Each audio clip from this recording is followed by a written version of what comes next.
Can we talk? I'd like to talk about something because I've done a lot of traveling. I just want to talk. Okay. The airlines, this airline, that airline, they're the worst, they're the best, whatever. What? All of them, all the airlines.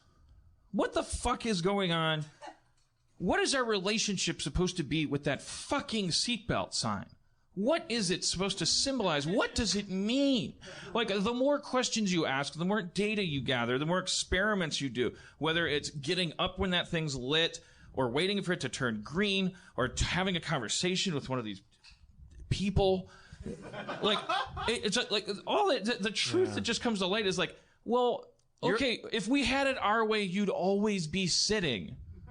Okay, but you can't always sit. You're on a fucking plane for 3 hours. So there's a light that's just always on that's like, it's a green light with a picture of a seatbelt with the arrow going, the seatbelt is unlatched, but the arrow is going like this, like this seatbelt's going to get latched on the sign. Okay, so that would seem to indicate, fasten your seatbelts, everybody, which they make you do at the top of the flight.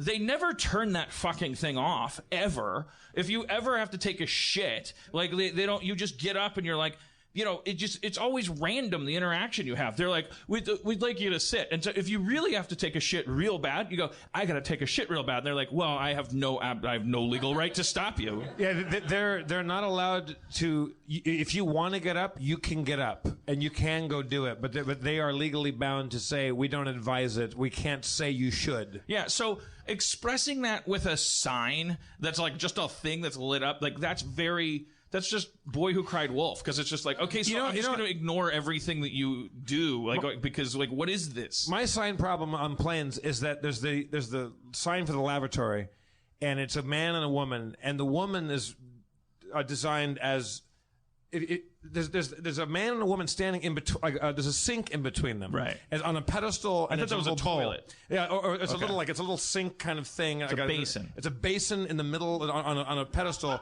But the thing is, if you turn that basin over, that's the woman's dress. She's dressed like an upside down sink. I find that very diminishing. Like she's a receptacle. Yeah, or an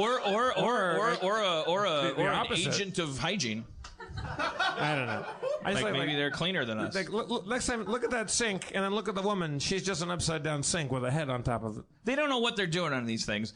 And it's disturbing because, obviously, I probably don't have to point this out, it's like a 90-ton piece of metal that they fling into the air and rely on some weird pre-Newtonian principle to just keep it going like a paper airplane. Those things aren't like spaceships where it's like, you know, there's thrusters and stuff on there. But really the whole thing is like there's like little fans in there that if the plane's already in the air, it tends to stay in the air. That's what a turbine is, as I understand it. Just air's rushing through the thing, and then the things spin because air's coming through. And because the things spin, the plane stays up. Like, there's a problem with that system. If that thing gets what if someone turns the air off? Like God. Which he sometimes does, and probably will if we keep this up. If one of the engines turn off the wind, he's gonna turn off the. What if God just says, okay, for the next 10 seconds, I just want to. Can I get everyone's attention? Well, put please? your seatbelt on. If God, hey, I don't know what the symbol is, but if God turns off the air, ladies and gentlemen, please put your seatbelt on. Put your seatbelt on. I asked God just turned off the air. Put your seatbelt on and hug the person next to you.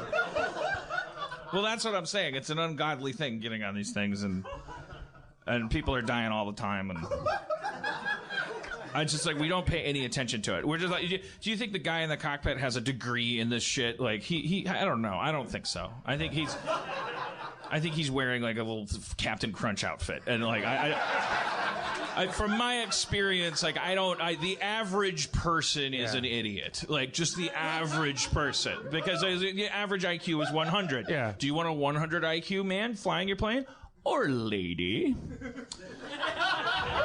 Nice save. Just as stupid as men. Give yourselves a hand. yeah, he's just. I mean, it's like with the epaulets and the things. It's like it feels like compensation, like doesn't it? It's Man, those epaulets.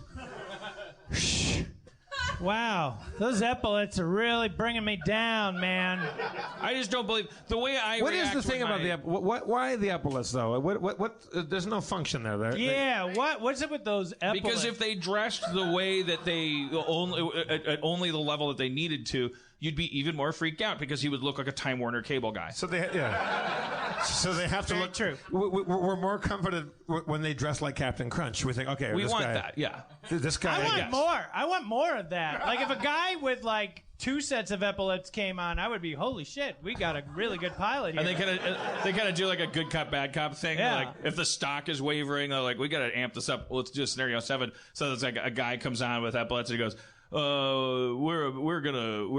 everybody buckle up. We're gonna go over the Grand Canyon, and then another guy comes on with like 2 epaulets and goes like, "Get out of here! Get out of here! Go over the Grand Canyon. That's a big hole." Yeah. Sorry about that, ladies and gentlemen. I'd be up front, like, yeah, come on. Thank you for flying United. I'm Captain. No, Colonel. John Jammerthumb. Yeah. We're going to fly around the Grand Canyon. Nice. Like you should when there's a big hole in the earth. That's the whole point of a plane, to not crash into shit. Don't fly over the Grand Canyon. Yeah. I'm going to fly around it. You can buckle up. You know what? Don't buckle up. Because it won't matter.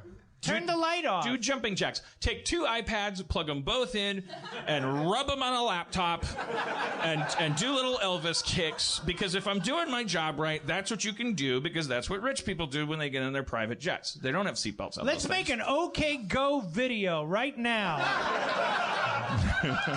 I'm gonna turn this shit upside down, Denzel style. Denzel. Denzel. Yeah, I know. It's just you reduce him in stature. It's Denzel. Denzel. You make him sound like a forgotten reindeer. I'm Dasher. I'm Prancer. Denzel, whatever. You're there for redundancy in case Dasher and Prancer like have a bad back. Denzel comes off the bench if Blitzen has a sore hoof. Or Sully.